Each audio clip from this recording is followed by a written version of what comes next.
RMN Drama presents Kini ang akong suliran.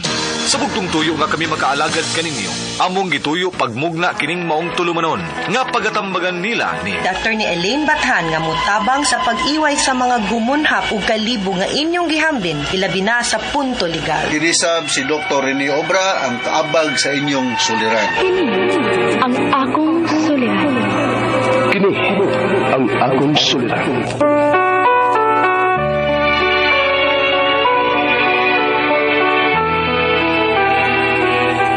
Sa atong pagkaymugso ng kalibutan, gikalawaan at ang daan sa atong suliran. Ang suliran mo'y kabahin sa itong inadlang panginabuhian. Aba na doon ay suliran nga dili mo mapasan nga ikaw ra. Nagkinahanglan kag katabang aron sa pagsulbad ni ini. Nagkinahanglan kag kahayag na mo'y mulamdag sa imong unahuna. Ug tungod ni ini, natawag kini nga atong tulumanon nga nag-uluhan. Kini ang akong suliran. Kini ang akong suliran. Mga minugbong duwa nga matapos lang sa usag kahugna. Mga kinutlo gikan sa mga suwat sa mga minahal namong tigpaminaw. Busa kung naduna kamoy suliran nga naggumon karon sa inyong galamhan. Suwata ka na ug ipadala ning atong tulumanon. Kini ang akong suliran. Aron kabuhatan ka na og duwa sa kahanginan ug pagatambagan sa mga bulawanang hunahuna. Kini ang akong suliran. Kini ang akong suliran. Sinumuat ni Teresa Tirul Soria, ubos sa direksyon ni Ingrid Miss Iver Tudaso. Dalit kaninyo sa RMN Drama.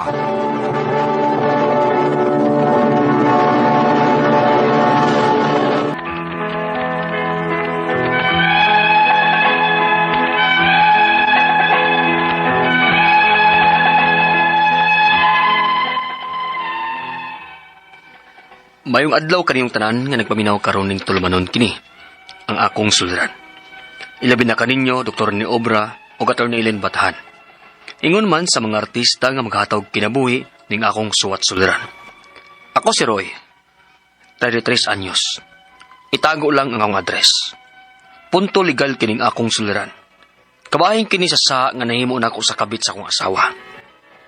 Aron yung sabdan, ingon ini ang mga panghitabo.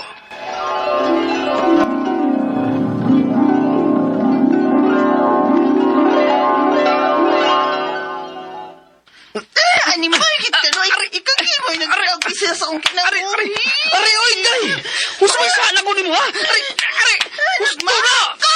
Nagmahay kong nagpakasal ko nimo. Unsa? Ikaw mo may moingon, ana? Na ikaw mo maoisig, panagman ako!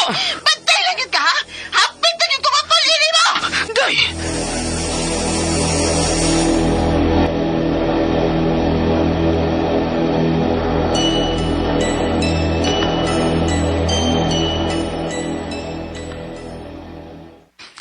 Unsa? Makibuwag na ka? Oh, ikapoy na ko sa tong kinabuhi. Unya, asa masagkuno ka? Naibaw ba yung ko nga, wa kay pamilya din sa Cebu. Bahala na ko eh. Basta kay sabot na tandaan ha. Wa na tahilap tanay sa usag-usa. Bing!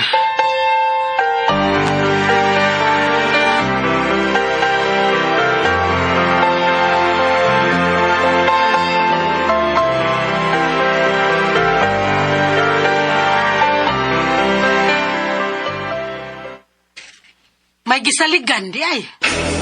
Ha? Kinsa mo ba? Si Bing. May uyab lamang kuno dayon pagbuwag ninyo. Unsa?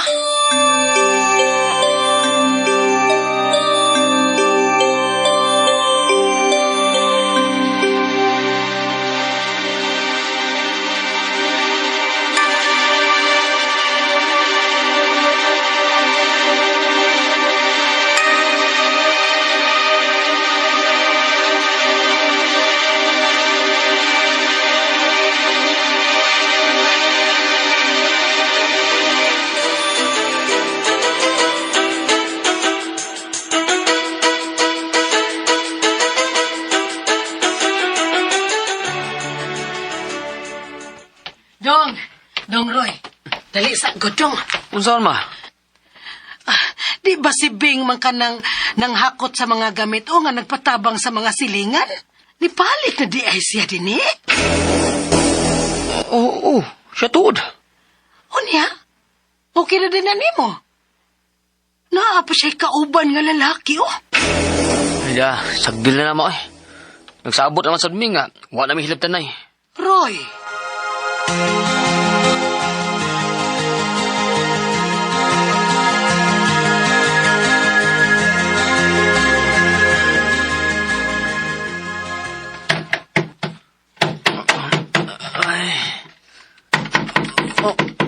Kinsa barong sa iyo king nukdok.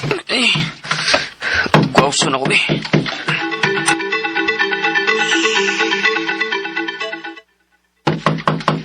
Brad! Sa iyo ha, bro ninyong nanukdok din ha. Ay, pagbuot, oy. Punaw na sa kunubing, be.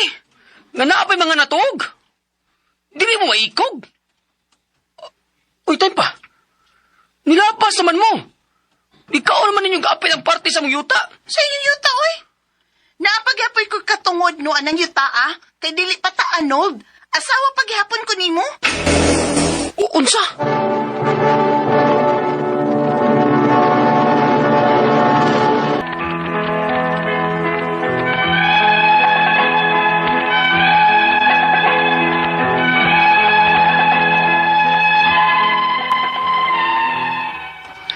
Mao siguro hinungdan nga dinhi na nibalhin si Bing sa among silingan. Kay mao ni giplano niya nga kan-an og space ang among yuta. Gipasagdan lang nako para wa nay samok. Pero sukad nga nibalhin sila sa among silingan, samok na kayo ang among kinabuhi. Unya. Oh, nagunsa man ka dinhi, Bing? Ay, wa na may makaon, oy. Maong nagkinahanglan ako sa imong sustento. Ha? Unsay sustento tan? Asawa man ko nimo. Maong obligado ka nga mohatag nako. Bahala ka, oy. Kung anong dili man ka mangayo si mong kabit. Di ka mohatag? O sige. Tanawon tag unsa ka kagahi. Ikihata ka. Unsa?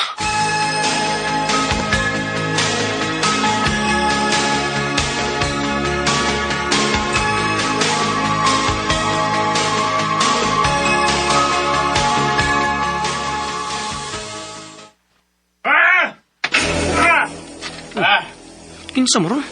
Hoy! Hoy! Kawasa! nak, Kawasa! ang kaipon karon ni Bing, nangita nimo. Unsa ma? Kawas, Roy! Sige ma, akong gawson.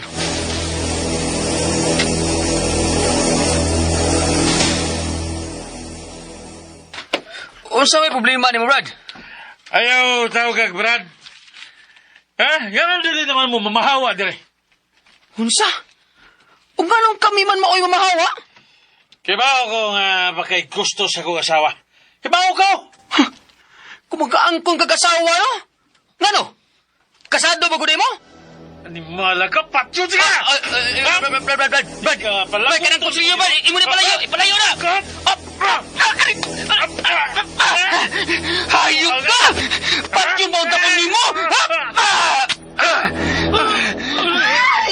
Diyos ko! Sige, buhati ko na! Siyempre sa ako! Siyempre sa ako! Ikihata ka!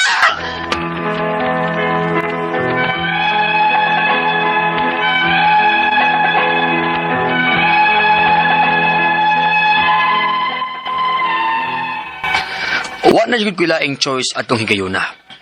Nisukol na lang jud ko. Kay kung wa pa na ako mailog ang kutsilyo, patay na unta ko karon. Pero wa ko mahadlok nga ikiha ko. Musukol ko unsa may kaso nga ipasaka sa akong asawa nako. Ang ako mga pangutana mao kining mosunod. Unang pangutana. Sa nag-ipon pa mi sa akong asawa, pero may kuniyang daog-dogon. Kulatado kay ko. Kung may bawsi para sa mga babae, unsa man ang sa among mga lalaki? May kaso ba ko nga pwedeng ipasaka batok niya? Ikaduhang pangutana. Husto ba nga akong asawa nga naa pa siya katungod sa among yuta kay dili pa mi anald? Pero buwag na mi. Og sa nag-ipon pa mi, ako ra gyapon may nagbayad sa yuta. Ikatulong pangutana. Obligado ba day kong muhatag yapon sa akong asawa og suporta? Nga buwag naman mi? Og may lain na siyang kaipon? Unyawa pag yun mi anak? Ikaupat o katapusang pangutana. Buhi ra ang kabit sa akong asawa. Pwede ba na ako siyang kasuhan o grave threats? Kanang hulga man siya nako nga iya kong patyon. Pero siya maoy naa sa ospital ron tungod sa akong pagdunggab niya. Og base sa akong pagsaysay sa panghitabo, self-defense ra ang akong gibuhat. Palihog, tabaging tambagi ko, kini, ang akong suliran, Roy.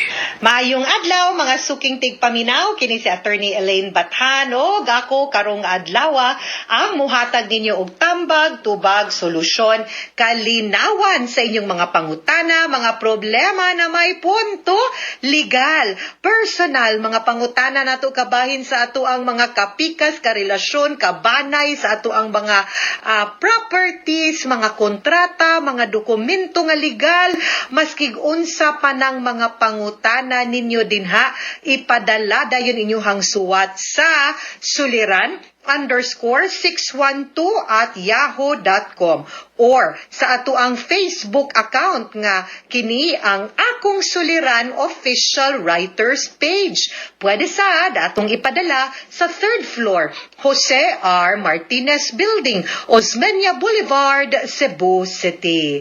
Kumusta man guys? Kumusta man ang ato ang mga suking tigpaminaw? Hinaot unta nga sa mga matag adlaw nga maminaw mo punto medical man or punto legal. Medical kay si Dr. Obra man na ang tighatag natog tambag, and of course ako, Attorney Elaine, para sa mga legal nga mga pangutana na agyud gihapon may makutlo na mga pagtulunan, dili lang nga nalingaw mo sa ato ang drama sa kahanginan, usahay katawanan, usahay makaguol, makalagot, pero may ta nga ang kanang mga pangutana sa ato ang letter senders makalamdag sad ninyo, makatabang sad ninyo ug makahatag pud ninyo og giya, no? Para in kaso di ko gusto nga maabtan mong ingon ana nga suliran og pangutana, pero just in case kabaw mo unsaon pagdeal ni nga mga pangutana og mga problema in life, di ba? Greetings sa tanan mga nag-like ug nag-follow sa Elaine Tantengco Bathan sa Facebook, The Law and Me nako nga official page, The Law and Me by Attorney Elaine Bathan gyud ni guys. Pero thank you kaayo kanipod ato ang commenter diri nga sa ako ang page niingon si Marie Villa, a gorgeous lawyer listening agoy from Brisbane, Australia. Ako biyang igsuon Marie Villa, no, kay taga Brisbane pod si Mini, no, baka naminyo pod siya og taga dinha pero Pilipino pod before, Australian citizens ni sila.